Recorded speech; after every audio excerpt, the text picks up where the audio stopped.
In the winter of 1852, in the Uinta country of what is now northeastern Utah, 9 men dug themselves into a drift on the lee side of a ridge and did everything right. I want you to see it the way it was. Snow coming sideways at dusk, the kind that does not fall so much as travel. 9 trappers, hard men, hands like harness leather, men who had wintered out a dozen times between the Green River and the Wind River and come back down every spring with their fingers and their toes. They cut into the drift with a shovel and a kettle lid, and they hollowed out a chamber big enough to lie in shoulder to shoulder. They packed the walls smooth so they would not drip.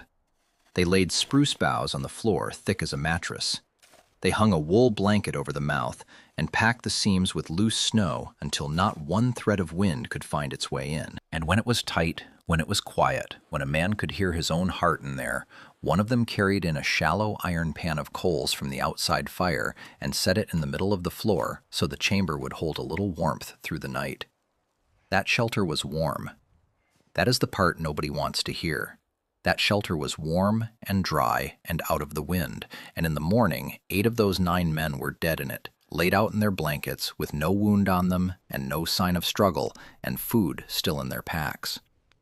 The 9th man lived, and he lived for one reason, and the reason was that he had gotten into an argument the night before and gone off in a sulk to sleep out under a canvas lean-to by the fire in the open weather, cold and miserable and complaining, and he woke up at sunrise with frost on his beard and 8 friends who would never wake up at all. They blamed the cold, of course they did. Word went down the mountain and down the years that the winter of '52 took 9 men in the Uintas. And folks nodded and said, the mountains do that. The mountains take what they want. Some said it was a slide that sealed them in. Some said bad water. Some said the mountain itself, the way men talk when they cannot name a thing. It was not the cold, neighbor. The cold was outside where the survivor was, and the cold let him live. What killed those 8 men walked in on a shovel with the coals, and it killed them because every one of them believed a sentence that sounded like wisdom and was actually a death warrant. Here's the sentence. If the shelter is tight enough to hold your heat, and the fire is burning clean, and you cannot smell smoke, you are safe. Hold on to that sentence. Turn it over. It sounds right. It sounds like something a careful man would say. It killed more people on this continent than grizzly bears ever dreamed of, and it is still killing people every single winter. And we are going to come all the way back around to that iron pan of coals before we are done. But not yet. What those men were practicing has a proper name, and the name is winter woodcraft, cold camp craft. The set of small, strange, nearly free tricks that let a man in a wool coat and a pair of moccasins sleep out at 20 below in a snowstorm and get up in the morning whistling. Your great-great-grandfather knew this, not because he was a hero, because he had a trap line, or a woodlot, or a cattle range, or a long walk between his cabin and his brother's cabin, and no way to make that walk in one day. He carried no sleeping bag rated to a number. He carried no stove that folds up into the size of a coffee can. He carried a blanket, an axe, a fire kit, a kettle, and about 15 tricks that lived in his head, and he stayed alive on them for 50 years. I'm going to give you all 15 of those tricks tonight, friend. Every one of them. Every piece but the last one, and we will get there. I promise you we will get there. Because the last one is the one that emptied that snow cave in the Uintas. Stay with me by choice. Do not stay because a machine told you to. Stay because this is worth the 20 minutes, and because there is a fair chance that one night, years from now, in a stalled car or a dark house or a hunting camp gone wrong, it is going to matter. So let me ask you something plain. If your truck slid off a county road tomorrow night in a February storm, 12 miles from a house, no cell signal, temperature dropping into the single digits, and you had to make it to daylight, could you? Not could you survive it by dumb luck and adrenaline. Could you make yourself genuinely comfortable? Could you build a bed that keeps the ground from stealing you blind? Get a fire lit with wet wood? Keep your clothes from drowning you in your own sweat? Get warm water into your belly and sleep? Most grown men in this country could not. I am not saying that to shame anybody. It is just true.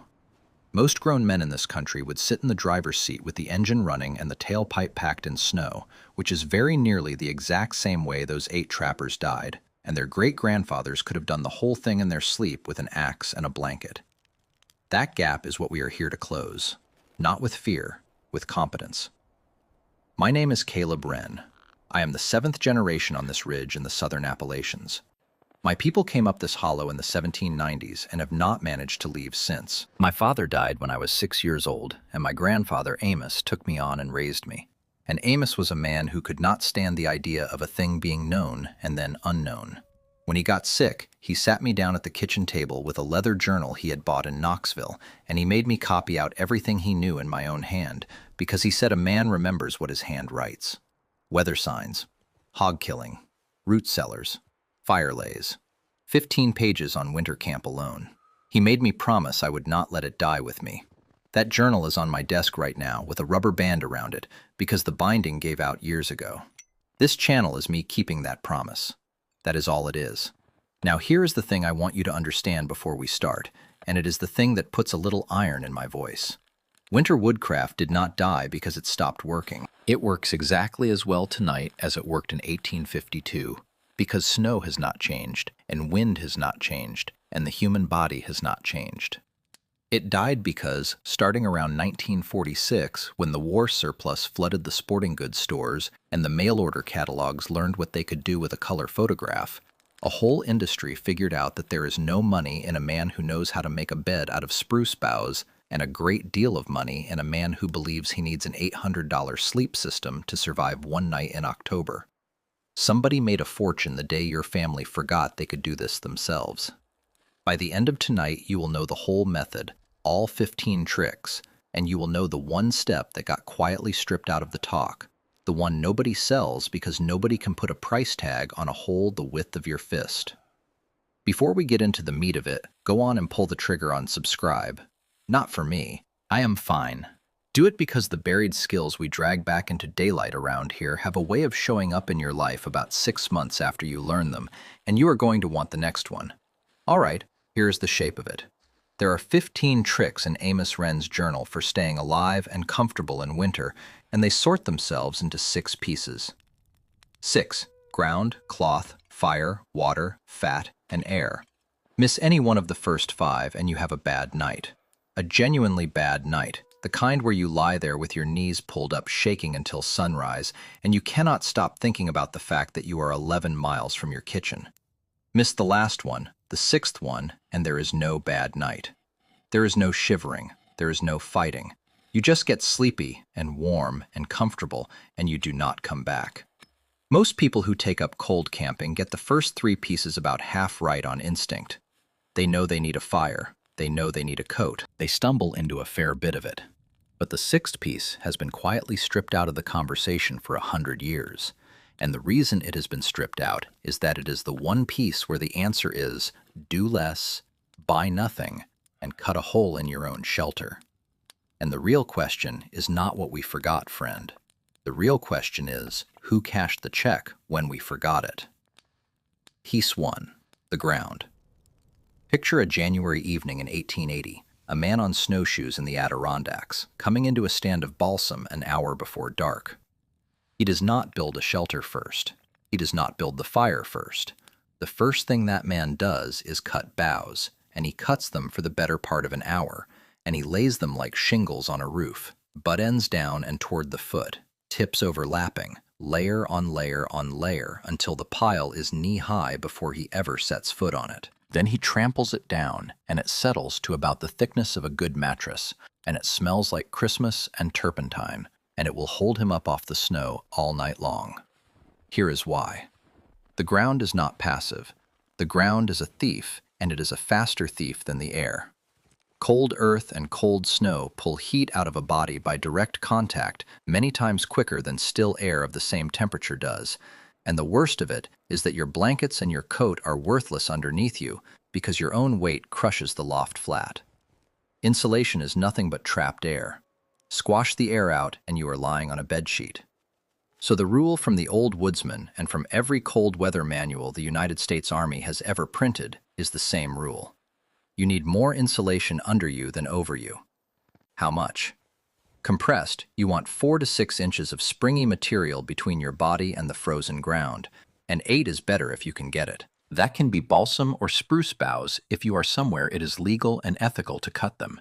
And I want to be honest with you here, neighbor, because I am not going to teach you a fine. On most public land now, on national park grounds certainly, you cannot go cutting green boughs, and you should not. But dry leaves work, dead grass works, cattail fluff works, pine needle duff off the forest floor works, and it is free and nobody minds.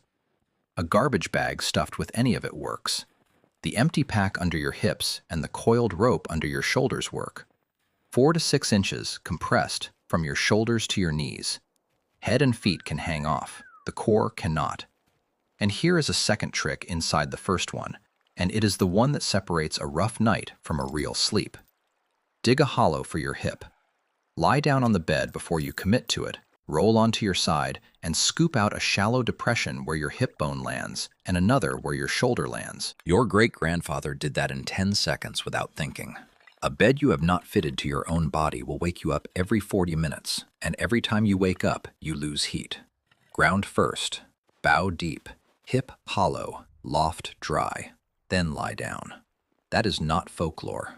Every cold weather field manual the Army has issued since the Second World War, and the research out of the United States Army Research Institute of Environmental Medicine up in Natick, says the same thing in longer words. Conductive heat loss to the ground is the dominant thermal threat to a resting soldier in the cold, and ground insulation is the first priority of a cold weather bivouac. That is the federal government confirming what a man in a wool Mackinaw figured out with an axe in 1880.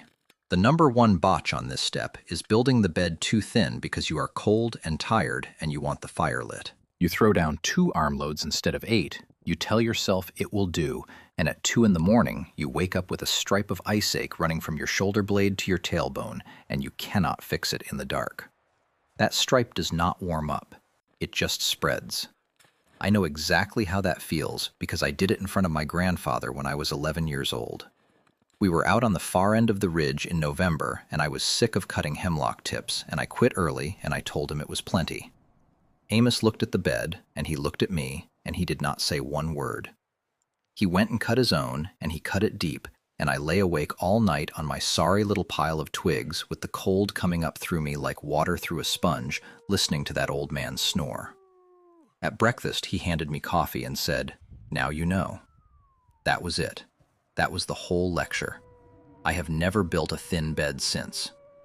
This week, do this. Go out in your own yard or a patch of woods you have permission to be in and lie down on the bare ground for 10 minutes on a cold morning with nothing under you. Feel where it takes you first. Then put 4 inches of leaves under you and do it again. That is a free education and it takes 20 minutes. Because the bed only matters if what you are wearing is not already working against you, and the next piece is the one that kills experienced men, healthy men, strong men most often. It is not about how warm your coat is, it is the opposite of that. That is next. Piece 2, the cloth.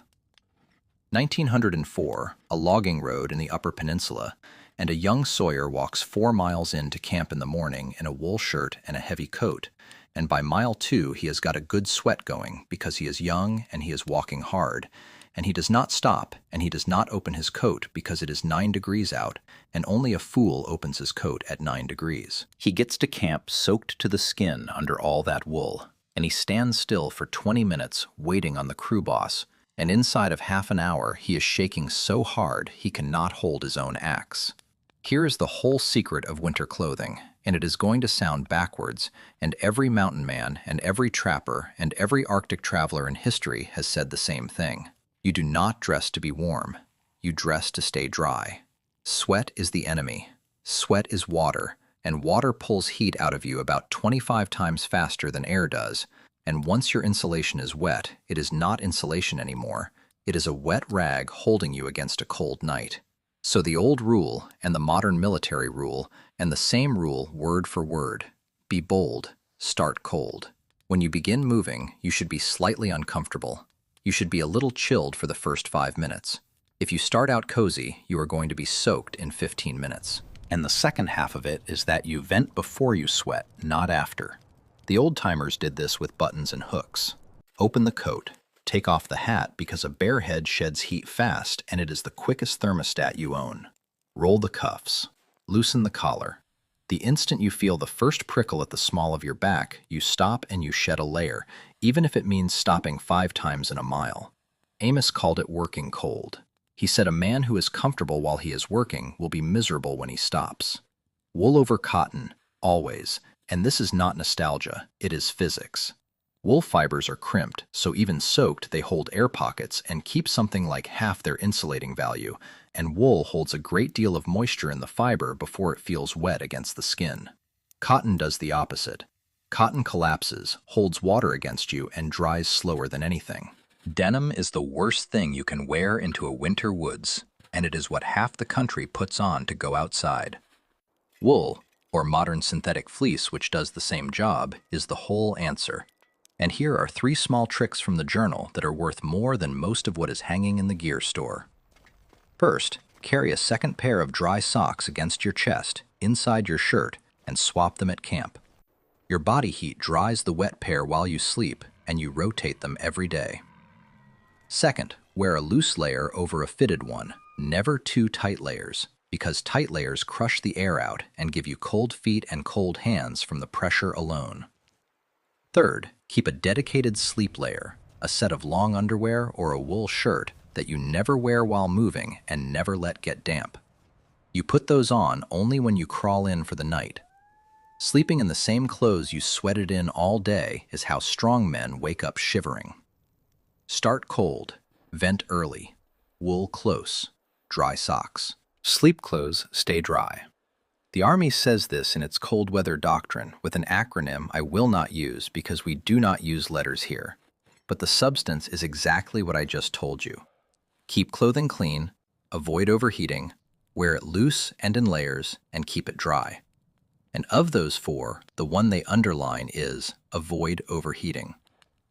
Cooperative Extension Services from Alaska to Minnesota publish the same guidance for anyone who works outdoors. That is not folklore. That is the federal government confirming what a logging camp foreman would have hollered at you in 1904. Now the villain in this piece. In 1890, if you needed to go into the winter woods, you bought wool. There were maybe 2 decisions to make. What happened after 1945 was that a mountain of military surplus, down bags and parkas and mummy sacks, hit the civilian market, and the sporting goods trade discovered something wonderful: recreational camping. Not working outdoors, camping. A thing you do on purpose, for fun, that requires a kit, and a kit can be sold, and improved, and replaced, and rated with numbers. By the 1970s backpacking boom, the whole conversation had shifted from what do you know to what did you buy, and there is no line item in a catalog for start cold and vent early. Nobody can sell you the decision to unbutton your coat. Not a conspiracy, neighbor, just how markets work. Nobody outlawed wool. They just made sure there was no dollar in you knowing how to regulate your own temperature, and considerable dollars in you buying a jacket with a number printed on the tag. Which brings me to the thing on your counter. There is a sleeping system out there right now that runs $800 to $1,000 with an integrated pad and a battery-heated footbox and an app on your telephone that will tell you the temperature inside the bag while you are lying inside the bag. Meanwhile, 2 good wool blankets, a canvas tarp, and a bed of leaves has kept men alive on this continent for 300 years and comes in under $60 at any farm auction in America. Same result, never a bill. And listen, if that $1,000 rig is already in your closet, friend, that is not on you. They are very good at selling things. Most people buy them. Use it and know the other way besides, and you have lost nothing. The number 1 botch on this step is the man who puts on everything he owns before he starts walking. He is warm for the first 10 minutes and wet for the next 10 hours. This week, do this. Find 1 wool item, a surplus blanket, a thrift store wool sweater, a pair of wool socks. $8, maybe $15. Put it in your truck and leave it there until spring. That is the entry ticket. Because you can be dry and insulated and still be in serious trouble, and the next piece is the one everybody thinks they already understand. Everybody thinks they know fire. Almost nobody knows the two shapes of fire, and choosing the wrong shape is the difference between a night of sleep and a night of feeding sticks into the dark with your back going numb. That is next. Piece 3. The Fire. 1869, somewhere in the Bitterroots. A man makes camp in the last gray light with snow coming, and he does not build a little cheerful campfire in the middle of a clearing. He builds a wall. He drags 2 green logs and lays them one on top of the other on stakes, on the far side of his fire, so the fire sits between the wall and his bed. Then he lays his fire long and narrow, parallel to his body, as long as he is tall, not round like a birthday candle. And when he lies down, the heat from those flames goes out and hits that green wood wall and comes back at him, and he is warm on his front from the flame, and warm on his back from the reflected heat and the bough bed under him, and he sleeps. This is the single biggest fire mistake modern people make. A round fire heats a circle. You can only be on one side of it, so you cook on the front and freeze on the back and spend all night rotating like a roast. A long fire with a reflector behind it makes a warm room out of open air. That is trick number 6 in Amos's journal, and it changes everything. The rest of the firecraft is about getting flame in bad conditions, and it comes down to 3 materials your great-grandfather would have known by sight. Birch bark, which burns oily and hot and lights when it is soaking wet, peeled off dead trees, never off live ones. Fat wood, which is the resin-saturated heartwood you find in the stump and root crown of a dead pine, and it will take a spark and burn like a candle in a drizzle. And feather sticks, which is nothing but taking a dry stick and shaving curls down its length without cutting them off, so you turn one wet piece of wood into a bouquet of dry shavings. The old kit also carried char cloth, which is scorched cotton rag cooked in a closed tin until it blackens, and it takes the smallest spark from flint and steel and holds it. That is 4 tricks, and they cost nothing. Split your wood. Wet wood is almost always dry on the inside, and the inside is what you want facing the flame. Build small to big, and never dump a log on a baby fire. Get your whole night's wood before dark, and then double it, because every man who has ever camped in winter has underestimated how much wood a night takes. 2 more small ones. Heat rocks at the fire's edge, wrap them in cloth, and put them in the foot of your bedroll before you turn in. And be particular about which rocks. Never take stones out of a stream bed or from wet ground, because water trapped inside can flash to steam and crack them apart in the fire, and that is how a man loses an eye. Take dry stone from high ground. And second, if you are down to nothing, a metal water bottle filled with hot water, capped tight and wrapped in a shirt, is the safest hot rock there is, and it is still water in the morning. Long fire, green wall, split for dry, bark and fat wood. Wood before dark, then sleep. The Forest Service and every wildland fire crew in the country will confirm the physics of reflected radiant heat, and the reflector fire shows up in outdoor education curricula from the Boy Scouts of America manuals of the 1920s right through modern university extension programs teaching cold weather safety. That is not folklore. That is 100 years of institutional teaching backing up a man with an axe in the Bitterroots. The botch here is building the fire too big. Beginners build a bonfire, which drives them backward out of the heat, eats a night's wood in 2 hours, and leaves them with a huge bed of coals and nothing to burn at 4 in the morning when it matters most. Small and long and steady beats big and round every time. This week, get yourself a chunk of fat wood, or go find a dead pine stump on ground you are allowed to be on, and split into the heart of it and smell for turpentine.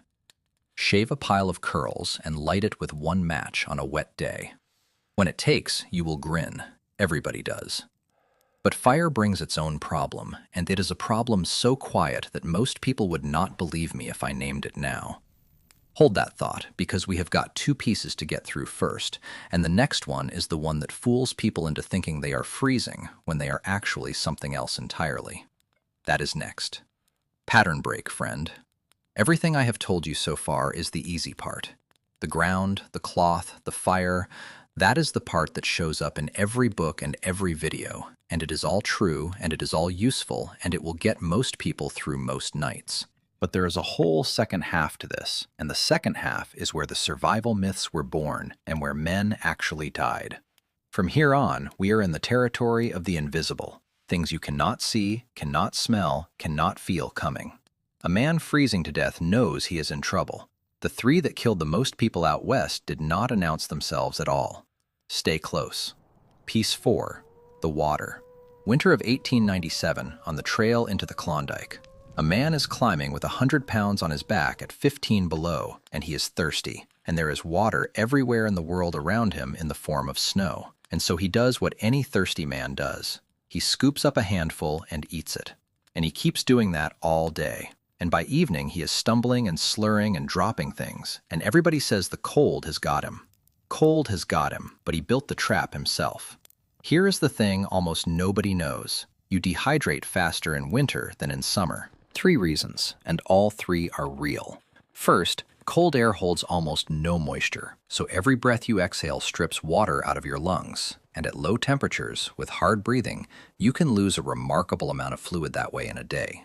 Second, cold causes what the physiologists call cold-induced diuresis. When your blood vessels clamp down at the skin to protect your core, the pressure in your central circulation rises, and your kidneys respond by dumping fluid.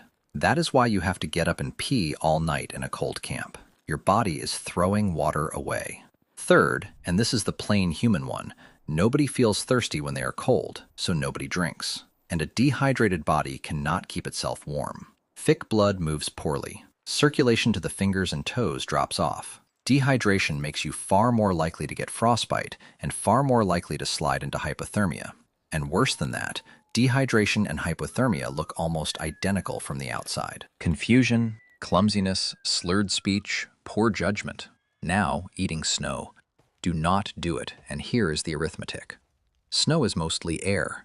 A big handful yields a swallow of water, so you have to eat a great deal of it to get anywhere, and every mouthful is at 32 degrees or colder, and your body has to spend its own heat to melt it and warm it. You are paying for water in the one currency you cannot spare. If you are in genuinely dire straits and you have nothing else, yes, melt it in your mouth slowly rather than die, but understand what it costs. The right way, the way the trappers did it, is to melt it in a kettle and drink it warm, and there is a trick to melting snow that people never guess. Never put a pot of dry snow over a hot fire. Snow does not conduct heat, and the pot bottom will scorch and take on a nasty burn taste before the mass ever melts, and if you are using a light pot, you will burn a hole in it. Put in a cup of water first, a starter slug, and add snow to it a little at a time. Also, take the dense old snow from deep in the pack over the fresh fluff, because you will get 4 or 5 times the water for the same volume. Then, drink it warm, and drink more than you want.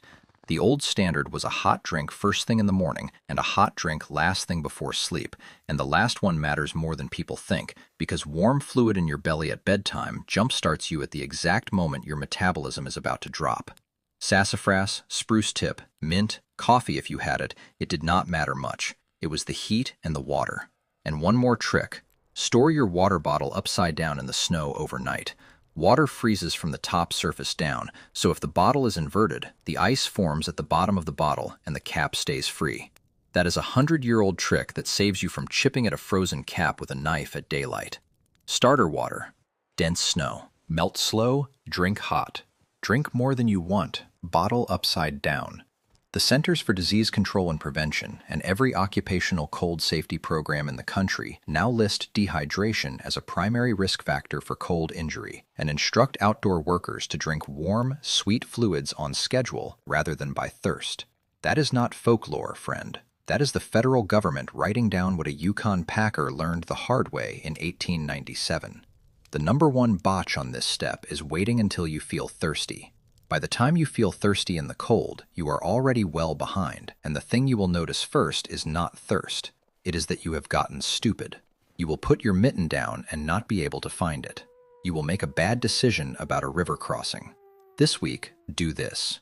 Get a wide-mouth metal bottle, the kind you can set right in the coals. $20, maybe less at a surplus store. Wide mouth so it does not ice up at the neck. Metal so you can heat it. That single object is worth more in a cold camp than $300 of anything else you can buy. Because water is only half of the internal fire, and the other half is fuel. And there is a way to eat in the cold that will keep you warm all night, and a way to eat in the cold that will actually kill you while your belly is full. That is next, and it is stranger than you think. Piece 5. The Fat. 1841, a trapper's winter camp on the Yellowstone. There is a slab of buffalo hump fat hanging in a tree and a bag of pounded meat in a kettle. The man eats the fat. Deliberately. He eats it in slabs the way you would eat cheese, and if you handed him a lean loin steak and told him it was the good part, he would look at you like you had lost your mind, because to him, the lean is what you feed the dogs. Here is why he is right and you are wrong. Fat carries roughly 9 calories per gram. Protein and carbohydrate carry about 4. In cold weather, your body is a furnace running at high output all day and all night just to hold 98.6. And the fuel with the most heat per ounce carried on your back wins every time. That is why the 2 great trail foods of the North American frontier were pemmican and rendered fat. And pemmican is nothing but dried lean meat pounded to a powder and mixed with an equal weight of rendered fat, sometimes with dried berries worked in. Roughly half fat by weight. That was not a recipe, that was an engineering decision. And there is a real killer hiding on the other side of it, and the old-timers had a name for it. Rabbit starvation. If a man eats nothing but very lean meat, rabbit or winter-killed deer with no fat on it, and eats it for weeks, he will starve while eating. It is a genuine physiological condition, an upper limit on how much protein the liver can process, and past that limit you get diarrhea, weakness, headache, and eventually death. And it happened to explorers, and it happened to trappers in late winter when the game had no fat left on it. Lean meat alone is not food in the winter. That is what makes meat food. So the practical instruction: eat your biggest fat load at night, not at dawn. A belly full of fat digests slow and keeps producing heat for hours, and that is exactly the window when your body temperature naturally falls and your fire burns down. Keep something in your coat pocket, and I mean literally in an inside pocket where it stays soft, so you can eat it without stopping. Old trappers carried a lump of tallow. You can carry a handful of nuts or hard cheese or a bar of butter and oat mix. It does not matter. What matters is that it is dense and greasy and reachable with a mitten on. And eat something before you lie down. Never go into a cold night on an empty stomach because you are too tired to cook. That is the night you will not sleep. Fat at dark. Half and half. Never lean alone. Something in the pocket. Eat before you lie down. That protein ceiling is well documented in the nutrition literature and has been since the early expedition medicine of the last century. And the ration research the Army did at Natick on cold weather feeding came to the same conclusion the Plains tribes came to 300 years earlier. In the cold, raise the fat, raise the calories, and feed people before sleep. That is the federal government confirming what a Blackfoot woman making pemmican knew in her hands. And here is where the money came in. Somewhere around the 1960s and 70s, as backpacking went from work to hobby, the food went the same way the clothing went. Freeze-dried meals in foil pouches sold at $10 and $12 and now $16 for a portion, marketed on weight and convenience, and a good many of them very light on fat, because fat does not freeze-dry well, and because for 40 years the entire country was told fat was the enemy. So you have people going into 30-degree nights on a pouch of noodles and wondering why they shivered until dawn. Pemmican you can make at home for $2 a serving out of ground beef and beef tallow and a low oven, and it will keep for months in a cool place, and it has fed this continent since before there was a country on it. Not a conspiracy, neighbor, just how markets work. Nobody outlawed rendering your own tallow. They just made sure there was no dollar in you knowing and considerable dollars in a foil pouch. The number one botch on this step is going to bed hungry because supper was too much trouble. The second biggest is drinking alcohol to warm up, which does the exact opposite, dilating your surface blood vessels so you feel warm on the skin while you dump core heat straight into the night.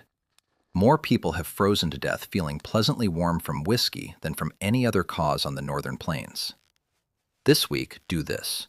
Render a pound of beef fat. Cut it small. Put it in a heavy pot on the lowest heat you have got.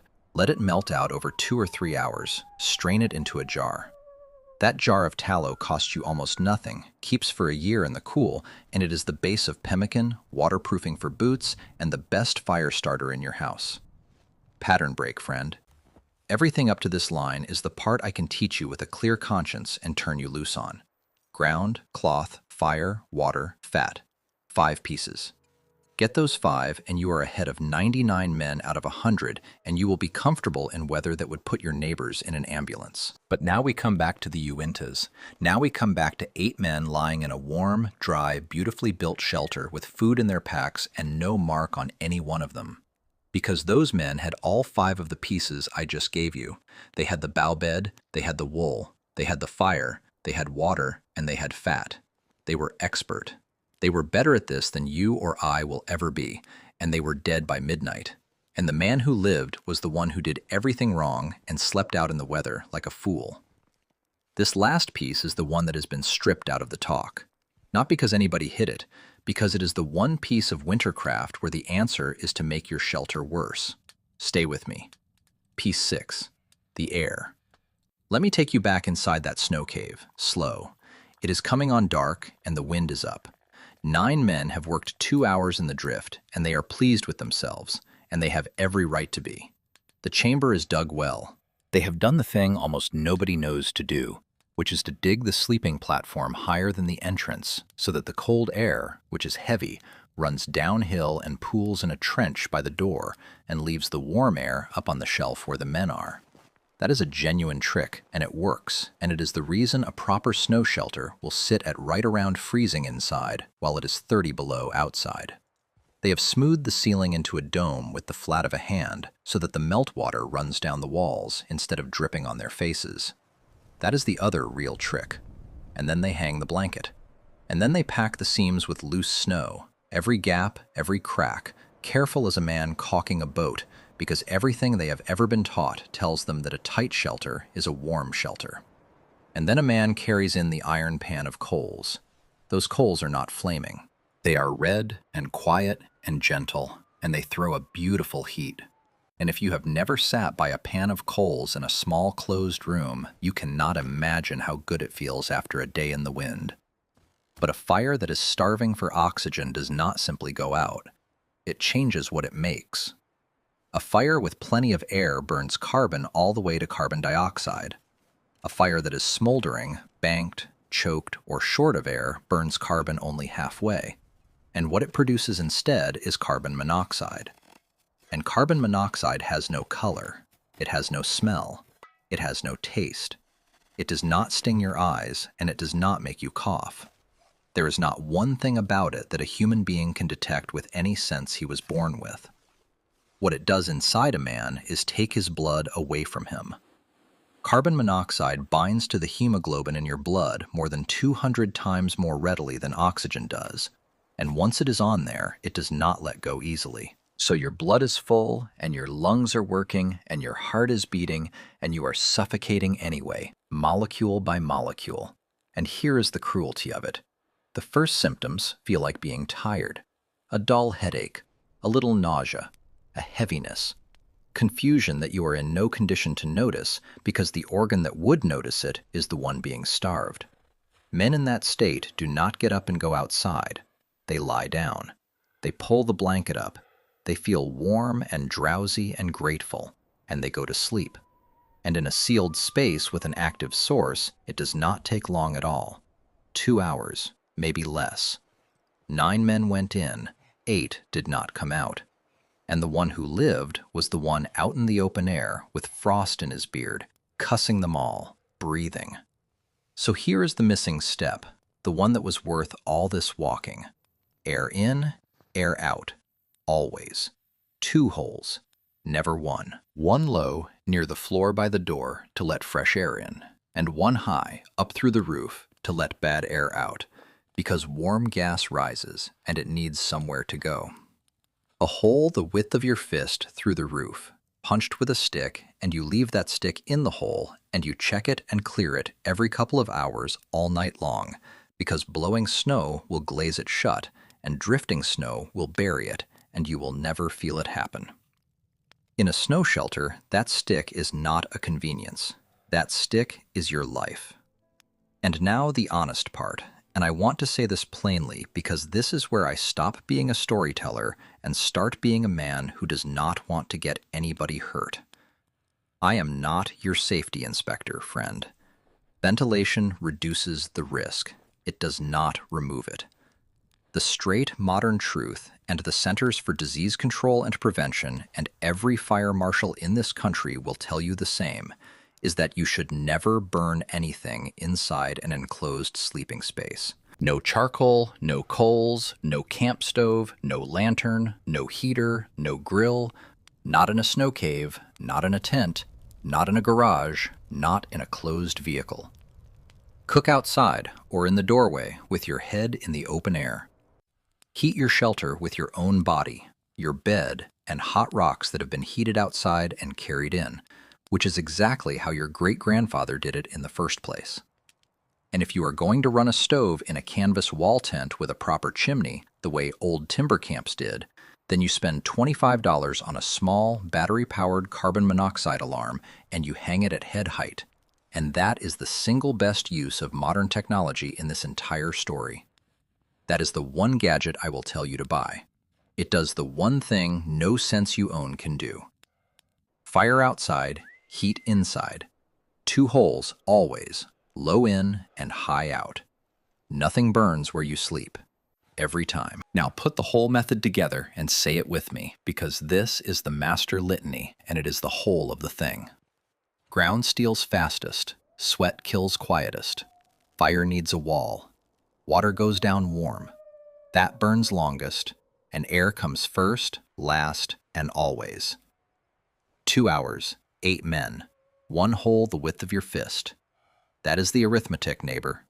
Everything those men knew, all their skill, all their hard years, all of it came to nothing against a gap the size of a fist that nobody cut.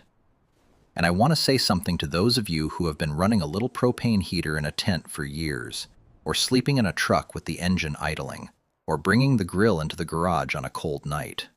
My own grandfather kept a kerosene heater going in a closed camp house for 30 winters and never had a bad day from it, and he outlived 2 of his brothers. But dumb luck is not a safety system. Knowing is. That is not on you. Nobody ever sat you down and told you, and that is exactly what I mean when I say this knowledge got dropped. And nobody hid it from you either. There is no villain twirling a mustache here. It is simpler and sadder than that. The stove companies and the tent companies of the last century sold warmth, and warmth is a wonderful thing to sell, and the warning label got smaller as the pictures got prettier, and the one instruction that no company on earth can profit from is the instruction to cut a hole in the thing you just bought. There just was not any money in reminding you.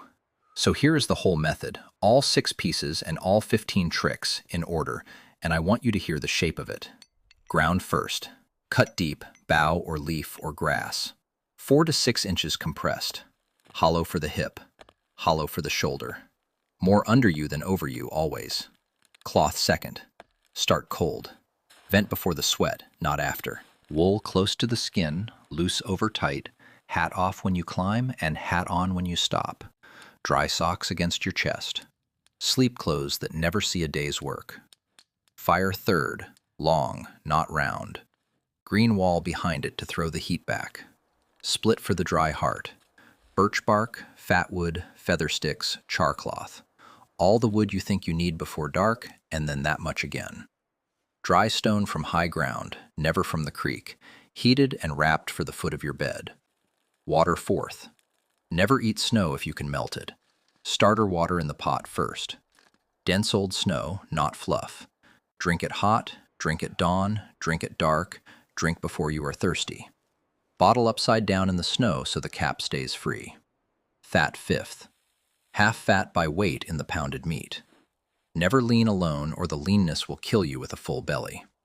The big greasy meal at nightfall, a lump in the inside pocket for the trail, and no whiskey to warm you, ever. Air sixth. Sleeping platform above the entrance so the cold runs downhill. Ceiling smooth to a dome so the drip runs the walls. And then 2 holes, low in and high out. A stick left standing in the roof and cleared every 2 hours. And nothing, nothing, nothing that burns inside the place where you sleep. That is the whole method. That is the skill your great-great-grandfather lived by, and 8 men in the Uintas died without. And now it is yours. This was never really about a snow cave, neighbor. Most of us will never sleep in one. It is about being a person who cannot be shut off. If the trucks stop, you eat. If the power goes out for 9 days in January, your family is warm in one room with a bed off the floor and a vent cracked and hot water in bottles at their feet. And you are calm while the whole street is calling somebody. If the car goes off the road, you know that the danger is not the cold, it is the wet, and it is the tailpipe, and you know what to do about both. That is not survivalism. That is not doom talk. I am not telling you the world is ending, because it is not.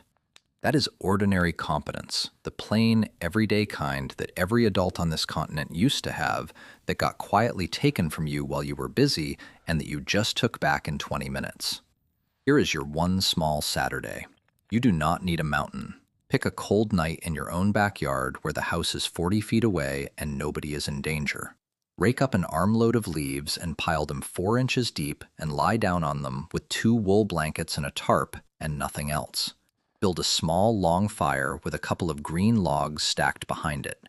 Boil a pot of water and drink it hot with a spoonful of honey before you lie down. Eat something greasy and sleep out there, and get up in the morning and go in and have your coffee. You will have learned more in that one night than a year of reading, and it will cost you nothing but firewood, and you will never be quite as afraid of winter again. Now, do me a favor. Tell me down in the comments how your people did it, because different regions did this 100 different ways. In the North Woods, it was balsam boughs. On the plains, where there was no timber at all, it was buffalo chips and a dugout in a creek bank. In the southern mountains, where I am from, we did not have the deep cold, but we had the wet. And wet at 38 degrees will kill you deader than dry at 10. Tell me what your grandfather carried, what he swore by, what he called it. And I mean this.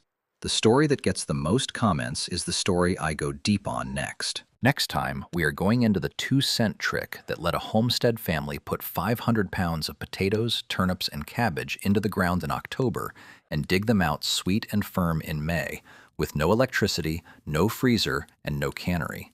And the decade the refrigeration business made good and sure your grandmother forgot she ever knew how. Keep the old ways they kept.